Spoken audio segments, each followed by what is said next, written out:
For several decades, Africa has hosted more peacekeeping operations than any other region in the world. But what happens when the continent has to lead those efforts itself? What are Africa-led peace support operations? And what is the future for peacekeeping in Africa?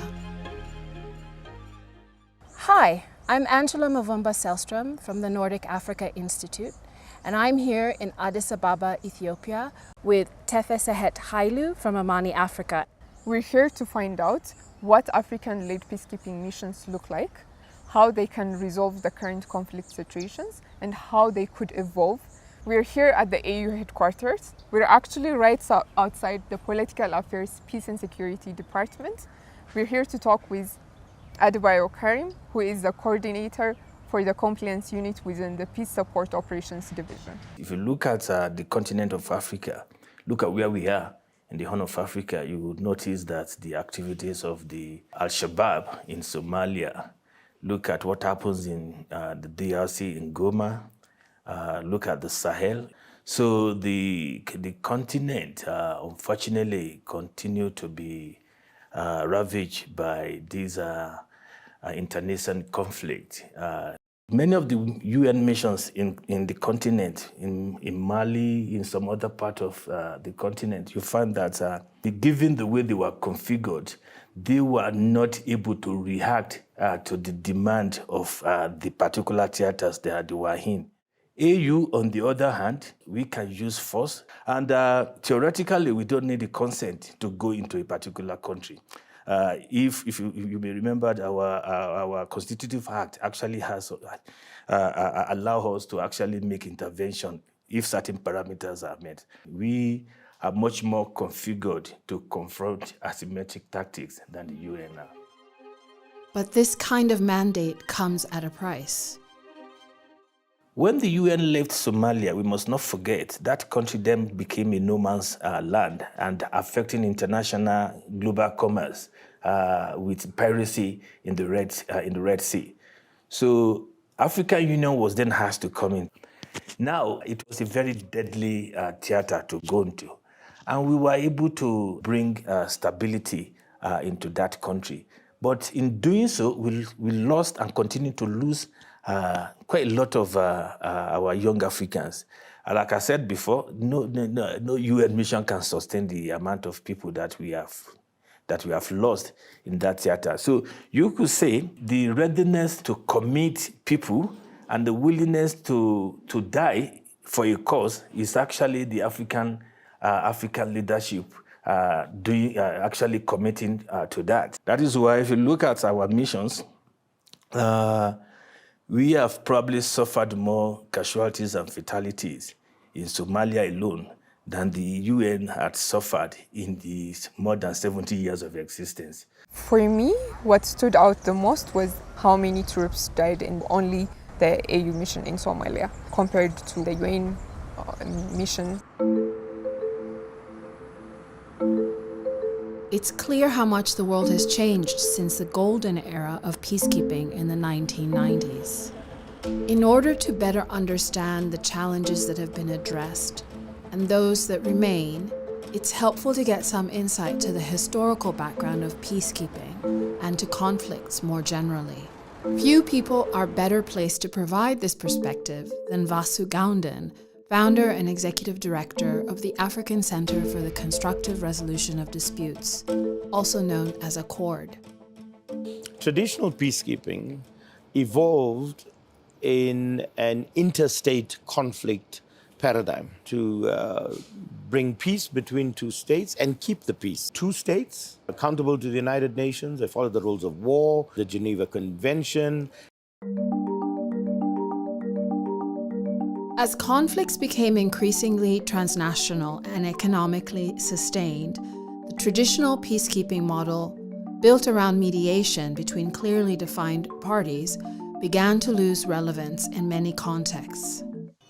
In response, the African Union and regional organizations have gradually begun developing their own approaches to peace support.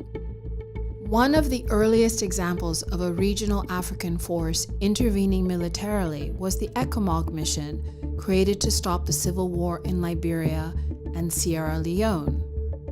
It was launched by the Economic Community of West African States in 1990, even before the African Union had been formed. In 2003, the newly formed African Union launched its first attempt at a continental peace operation, AMIB, during the later stages of the civil war in Burundi. A year later began the African Union's mission to Darfur, Sudan, under the name of AMIS. It struggled with logistics and financing and exposed the limits of capacity and the need for UN partnership. AMISOM, the African Union's mission in Somalia, proved the AU's operational endurance. Through its robust peace support against the armed group of Al-Shabaab, it marked a definitive shift from peacekeeping to peace enforcement and stabilization. More recently, AMISOM was transitioned into a new mission, ATMIS. The aim was not only to fight Al-Shabaab, but to gradually hand over security responsibilities to Somali forces. It reflects a broader shift in African peace support, from open-ended deployments toward missions designed to support political transitions and national ownership. Today's fighting groups like Boko Haram in the Lake Chad Basin, Al-Shabaab in the Horn of Africa, and Jamaat Nusrat al-Islam wal-Muslimin in the Sahel exploit porous frontiers. They have international affiliates and alliances that support them with weapons and money, and they are able to exploit weak state presence through their networks. Their operations turn local conflicts into regional security crises. As African peace operations evolved, so too did the doctrine guiding them.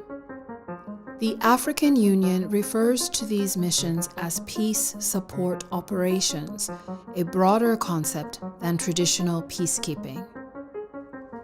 AU operations can be given robust mandates, allowing them to use force to protect civilians and stabilize conflict areas. At the same time, military deployments are intended to support wider political efforts, including mediation, governance reform, and peace building. In this sense, peace support operations combine military action with diplomatic and political tools, reflecting Africa's effort to respond to complex conflicts in new ways.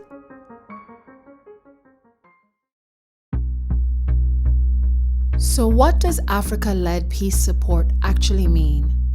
Africa-led peace support operations are missions mandated, authorized, or carried out by African institutions or coalitions of African states to respond to conflict and instability.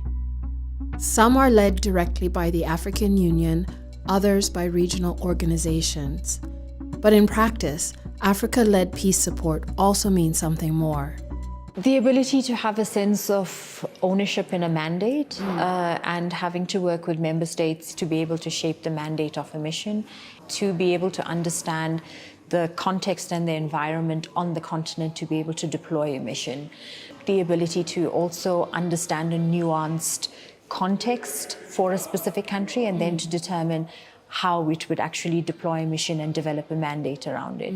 In terms of an AU-led operation, linking it and integrating it into other elements of the African Union, working jointly in terms of the peace-building component, preventive diplomacy missions, etc., that are happening. So connecting them beyond just a peacekeeping mission per se. So what is the comparative advantage of African actors like the AU versus international actors? We asked Dawit Johannes, a senior researcher at the Institute for Security Studies.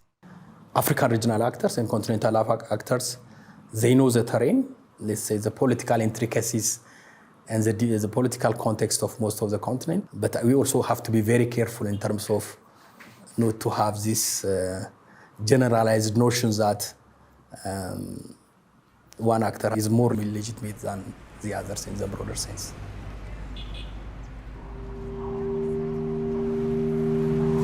In this first episode, we've explored how African-led peace support operations reflect both sacrifice and transformation. From UN-led peacekeeping to the AU's more robust enforcement, peace operations are adapting to structural change, reshaping how the international community can respond to